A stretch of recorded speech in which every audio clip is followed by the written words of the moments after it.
Okay, so Bismillahirrahmanirrahim. Assalamu alaikum warahmatullahi ta'ala wabarakatuh. My name is Ahmad Lukman and my partner is Sa'ad Hafiz Maulana. And today we'll be doing a short video to introduce our research. Okay, so this video will be for our final year project showcase, semester 1, 2020-2021. And our title is Classifying Heartbeat Sounds to Detect Heart Murmurs, supervised by Assistant Professor Rawat. Okay, so our abstract. Heart murmurs can be used in diagnosing underlying health problems.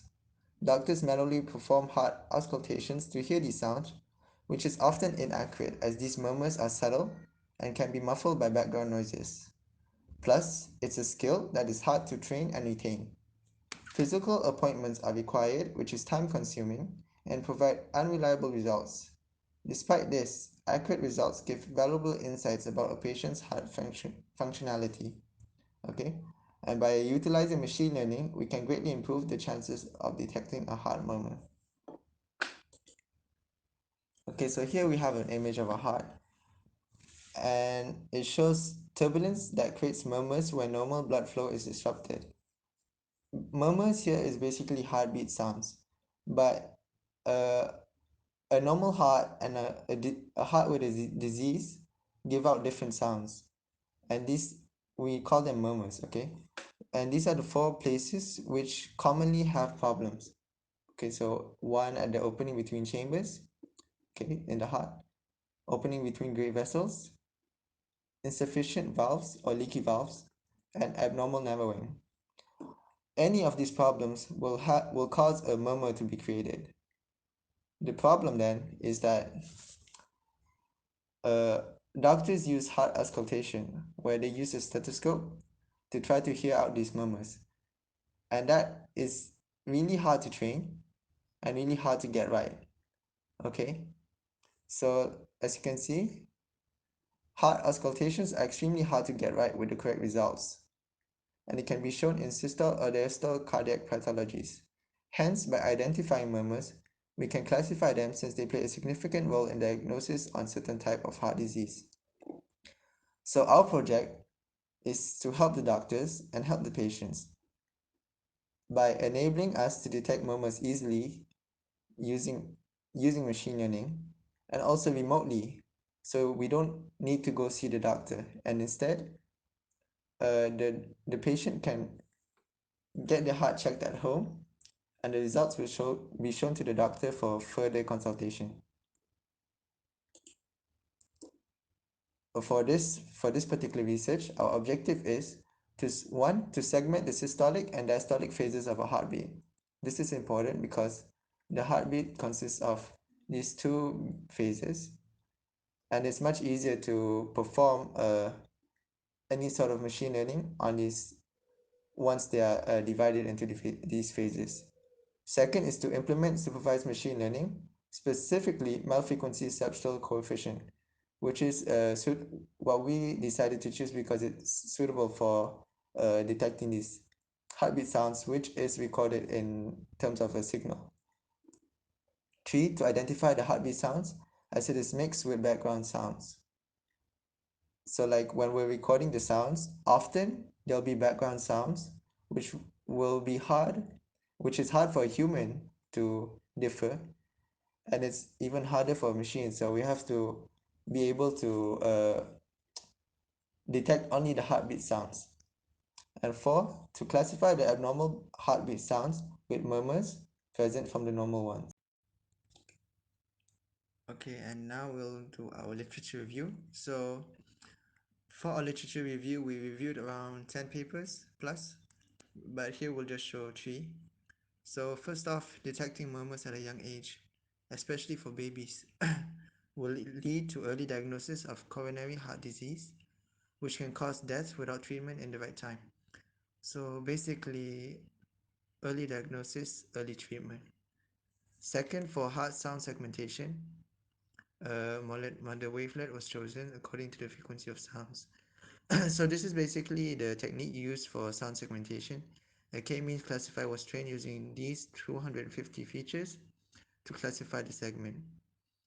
Okay, so maybe for our research we won't be having this much features, but it's just a review of how we're going to go about doing our hard sound segmentation. And PCG signals were normalized and denoised by discrete wavelet transform. Classification was made of 86 artificial neural networks to be trained or tested in MATLAB. This research had results of accuracy 93%, 93.5%, sensitivity, and 91.7% specificity. So as you can see, these are pretty high results for accuracy and sensitivity, and we're hoping that we can reach a similar accuracy for our research, as this is involving human lives and proper diagnosis will lead to proper treatment. Okay, so now I'll be passing it on to my partner Saan, who will be showing us the methodology of how we're going to go about performing this research. بسم الله الرحمن الرحيم الحمد لله رب العالمين والصلاة والسلام على أشرف الأنبياء والمرسلين السلام عليكم ورحمة الله تعالى وبركاته. My name is Saad Hafid Maulana, Matic number 1414027, and inshallah in this part I'm going to discuss about the methodology part in our research titled as classifying heartbeat to detect murmurs. And as you can see here in the poster, we have the machine learning steps, or as we call them, methodology. Before discussing about the methodology, it is important to choose the right digital environment to work with in our research, and we have chosen a free and rapidly used tool such as Python 3, Kaggle, Keras, and TensorFlow. Let's talk about the machine learning steps. The first step we have is data collection. Of course, a data set with both quantity and quality of data had to be chosen. Data was collected from an existing data set. Let's talk more about the dataset we have. Dataset was obtained from Kaggle.com with a name of heartbeat sounds. Data was collected from two sources, which are the first one being iStethoscope using an iPhone Pro, and the second source by using a digital stethoscope from clinic trial hospitals. The next step we have is data pre-processing. After deciding on the data set and understanding the contents of the data set we have, then we proceed to pre-process the data. Of course, this is an essential step to ensure good results. As with all unstructured data formats, audio data has a couple of pre-processing steps which have to be followed before it is presented for analysis. There are general audio features such as time domain features, frequency domain features, perspectual features, and windowing features. The third step we have is feature extraction. Before we build our model, firstly we have to decide on the features we would like to extract from the audio set we have.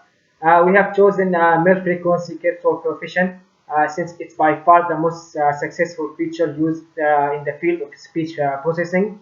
Speech is non-stationary signal. As such, normal signal processing techniques cannot be directly applied to it. The fourth step we have is to choose the model. We then decided on the model we are going to use, and we have chosen a long short-term memory (LSTM) since it uses gated units in its hidden layer, which helps to decide what information should be passed to the next unit. The fifth step is training. Since we have 832 audio sounds, we will classify them into 6 classes.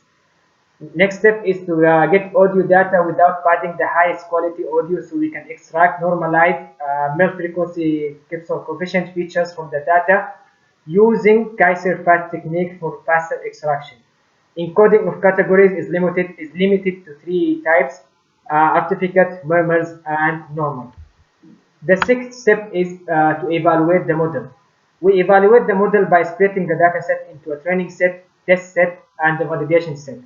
By shuffling the data many times, we then proceed to divide the dataset 60% to be trained, 20% as a test set, and lastly 20% for validation. Based on the results of accuracy, precision, and recall, we can tell if the model is good. Seventh step we have is parameter tuning.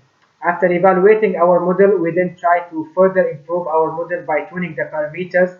This is done to increase the accuracy of the, since it is essential for diagnosis. In this case, those parameters would include learning rate, number of nodes, and layers. The final step we have is prediction.